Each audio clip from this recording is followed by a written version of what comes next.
on Russia's military aggression. We're joined by Andrian Candu. He is the Speaker of Parliament for the Republic of Moldova. Thank you for being with us.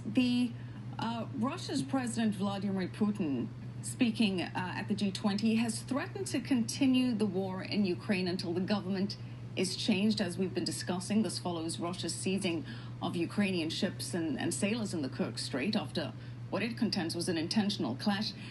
Moldova is a country that was part of the former Soviet Union and now shares a border with Ukraine. So what is your perspective on this escalation of tensions?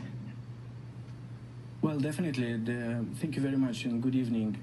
Indeed, Russia is escalating the situation in the region, and it's not only about Ukraine itself, because Moldova is just also, as Ukraine is at the front line of Russian interferences. And also this is becoming more dangerous due to the upcoming elections in Ukraine and in Moldova, because in Moldova there will be elections, parliamentary elections in February. Right. So we already feel the interferences and the support for the pro-Russian parties to win the elections and to get the government.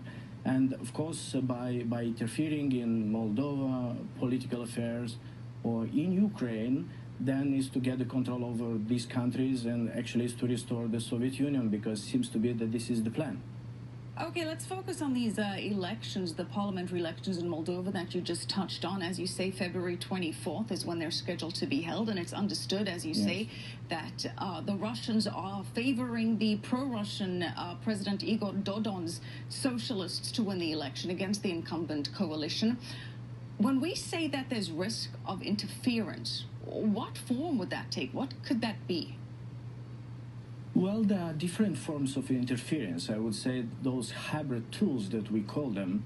It is about the financing support, financial support, which is done through the special purpose vehicles, using even the NGOs and the civil society on one side. Second is about the mass media, everything which means disinformation and propaganda. Third is about the energy, because Moldova is still a country dependent 100% from the Russian gas as well as the electricity.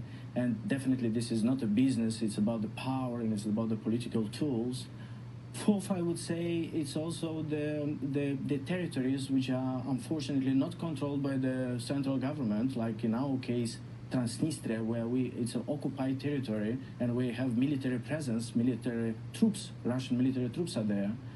So there are different means, as well as the cyber security. We have almost every day hackers attacks on our systems, government system, parliament system. During the elections, like hundreds of thousands of attempts. So all these are used by Russia as interference or attempts to interfere in the Moldovan affairs. Or the same can be also for Ukraine or for Georgia. And definitely we need to mobilize all the forces, as well as to work with our neighbors to find the solutions. When you say mobilize forces, and when you look at what could be the big picture agenda of President Putin, what kind of response do you think should be coming from NATO and the United States to all of these aggressive actions?